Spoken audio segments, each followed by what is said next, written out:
ಮಾರ್ಕೆಟ್ನಲ್ಲಿ ದೊಡ್ಡ ಮೂವ್ ಆರಂಭವಾಗೋದಕ್ಕಿಂತ ಮೊದಲು ಅವು ಸಾಕಷ್ಟು ಬಾರಿ ಶಾಂತವಾಗಿ ಡೈರೆಕ್ಷನ್ ಬದಲಾಯಿಸ್ತವೆ.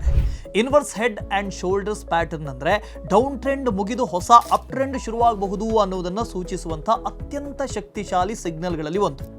ಡೌನ್ ಟ್ರೆಂಡ್ನಲ್ಲಿರುವಂಥ ಸ್ಟಾಕ್ ಒಂದು ಲೋ ಅಂದರೆ ಲೆಫ್ಟ್ ಶೋಲ್ಡರ್, ನಂತರ ಇನ್ನೂ ಡೀಪರ್ ಲೋ ಅಂದರೆ ಹೆಡ್ ಮತ್ತು ಕೊನೆಗೆ higher low right shoulder form ಮಾಡಿದಾಗ ಈ ಪ್ಯಾಟರ್ನ್ ರೂಪುಗೊಳ್ಳುತ್ತೆ.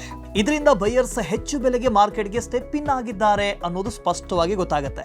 ಎರಡು ಶೋಲ್ಡರ್ಸ್ಗಳ ನಡುವಿನ ಹೈಸ್ ಅನ್ನ ಕನೆಕ್ಟ್ ಮಾಡೋದು neck line.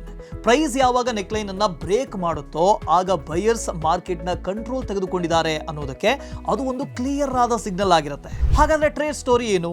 Price neck line ಗಿಂತ ಮೇಲೆ ಬ್ರೇಕ್ ಆದಾಗ ಎಂಟ್ರಿ ತೆಗೆದುಕೊಳ್ಳೋದಕ್ಕೆ ಅದು ಸೂಕ್ತ ಸಿಗ್ನಲ್ ಆಗಿರುತ್ತೆ.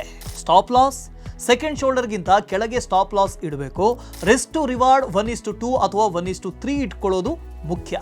ಗಮನ ಇಡಿ, ಟೈಮ್ ಫ್ರೇಮ್ ಜಾಸ್ತಿ ಆದಷ್ಟು ಪ್ಯಾಟರ್ನ್ನ ರಿಲೇಬಿಲಿಟಿ ಕೂಡ ಜಾಸ್ತಿ ಆಗುತ್ತೆ. ನಿಮ್ಮ ಕ್ಯಾಪಿಟಲ್ ಪ್ರೊಟೆಕ್ಟ್ ಮಾಡ್ಕೊಳ್ಳಿ, ಓವರ್ ಲ್ಯಾವರೇಜಿಂಗ್ ಅವಾಯ್ಡ್ ಮಾಡಿ.